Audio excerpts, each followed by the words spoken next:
We are here reviewing The Girl with the Dragon Tattoo. Now, it's a film from Sweden based on a novel by the same name, which I have not written. So I'm just going in as a filmgoer. Now, it is about this reporter. His name is Miguel. And he has just been sentenced to 6 months? Is it 6 months or 3 months or something like that? 3 months? 3 months for slander, which was a bullshit sentence that he got when he went after a very powerful businessman. And he is called, before he goes to serve this sentence, to visit a rich man named Wagner. And Wagner had a niece that he loved very much that disappeared 40 years ago. She was like 16 or something like that. And he believes she's been murdered. And he's offering quite a bit of money to wrap this up. He's getting old. Actually, he already is old. He's 82. And he would like this finally solved. He suspects everyone in his family. It's not a very good family. It's like the Swedish Jacksons. Now, he was able to get Miguel because he hired these researchers to, figure out if they could find him and, get all this information.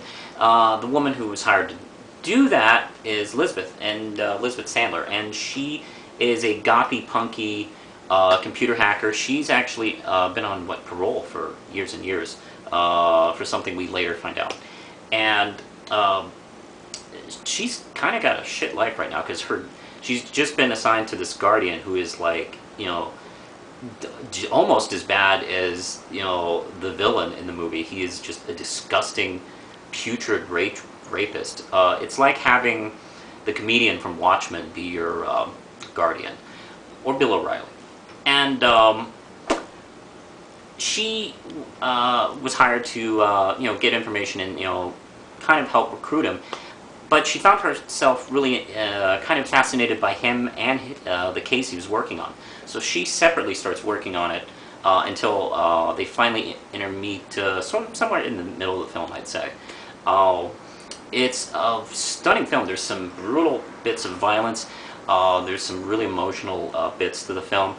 I enjoyed quite a bit of the mystery, and I will say after everything's resolved, the epilogue, I guess the wrap-up of the story, is maybe, I'd say, 5-10 minutes a little too long, I'd say. I think maybe it could have been maybe, trimmed a little bit. But, to be honest, that's like bitching about the end of The Dark Knight. It's like, I got a really good film. Okay, it took a couple more minutes to wrap up the emotional stuff. Okay. And there is some really emotional stuff. I mean, deep in the film, you just kind of like bought into these characters to the point where you're kind of worried about them. I put it on the line of, Silence of the Lambs, really, as far as connecting with the heroes. I'm totally liking the film. Yeah, I think maybe the end could have been wrapped up a little quicker, but I still enjoyed it a hell of a lot. I would definitely give it 5 Ram chips and push the button, Lindsay.